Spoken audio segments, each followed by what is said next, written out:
So during some of our AI sessions where we walk people through how to leverage the AI platform of their choice, um, we talk about a lot and we cover a lot of detail. So this is meant to be just a very short recording to walk you through all the features that I'd cover in each of the platforms. So today we're going to talk about Microsoft Copilot.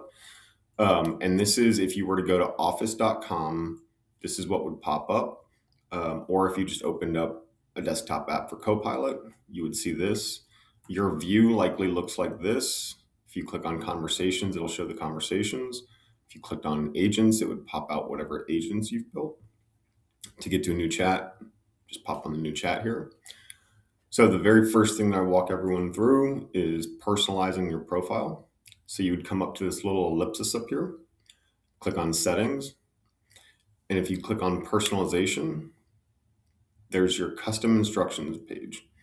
When you click into the custom instructions page, you can come in here and you can personalize all of your interactions with Copilot. These are the types of things that you want Copilot to remember, both about you and about how you want it to react with you.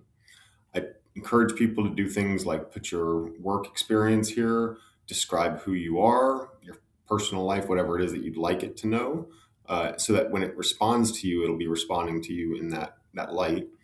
I like to use strengths finder tests or any other personality skill set traits, anything like that, those tests, so that it can understand where you're coming from. And then give it some of your personality so that it can understand how to talk to you. And then as you're going through and you're interacting with Copilot or any other large language model for that matter, this should be a living document. Say it's coming back and it's just giving you the answers that you possibly want all the time. You're going to get something, you can click on something that just says give honest feedback, and it'll populate that it needs to be giving share and truthful feedback in a respectful tone.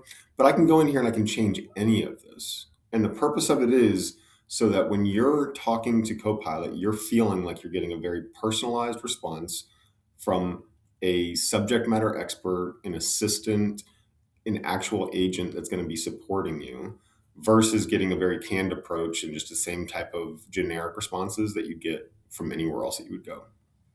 So talk about that. We'll pop out of here.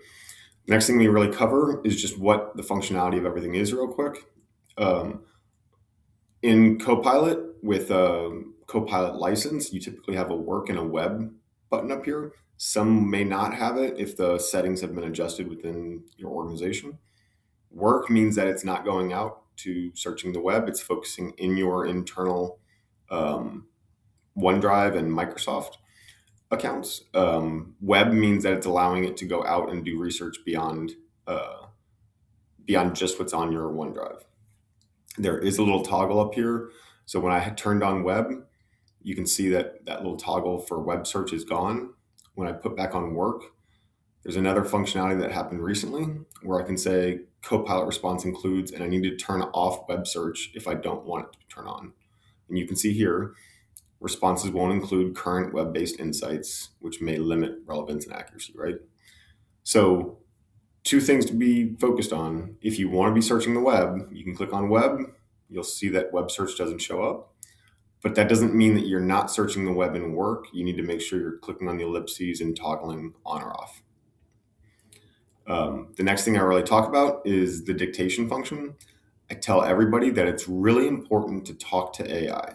When you talk to AI, you give it so much more context than you ever would give it if you were just typing. So I want everybody to feel really comfortable talking as if you're talking through your computer at an intern, a staff, a manager, or a peer. And don't worry about the ahs, the ums, anything else that you're going to drop in there. Or you know what, we can just completely pivot. And if we pivoted, we would see that it's smart enough to understand, hey, all of what I just said shouldn't be captured in this prompt. Really, what I wanted to do is I wanted to create a quick script for how people can use Copilot. If I do that, it'll really support me and my function with SM advisors to be able to guide my clients through their interactions with Copilot. So what you'll see is that this is going to pivot and understand we need to do a Copilot script. We need to make sure we're doing a prompting guide. It's really important to be able to just feel like you're talking to one of your colleagues as you're doing that. Another thing to think about when you're doing the dictation, you'll see that everything's gray. You need to give it a second so that it's going to stop and turn black. Because when it turns black, that means it's captured it. If you were to jump in and hit the arrow to just submit it, it's not going to capture what you had said. From here, we can add content to our normal chat, and in the tools, we have some other options for being able to pull on any of our tools.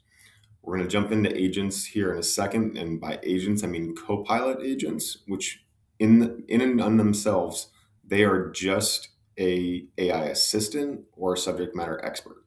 They don't become a principal and agent relationship where it can actually do something on your behalf or make a decision on your behalf until it's built into an automated workflow. So if we clicked into tools, you can see I can actually pull on any of my agents. I have a couple of the standard agents that exist with Copilot, but I can also press the @ symbol. And just by doing that, I can call on any of the agents that I've created. One of the things we cover, and I cover it in another video that you'll find on my website, is a Copilot agent builder.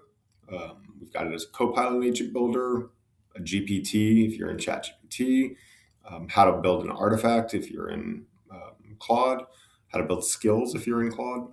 And all of that is really the same functionality, but we created an agent that's going to help you navigate the step-by-step instructions on how to build a new agent.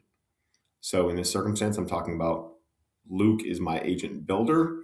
If I wanted to have a legal expert in Tennessee labor law, I would come into here, I would describe that, and Luke's going to help me build that other subject matter expert that's going to be really good at Tennessee labor law.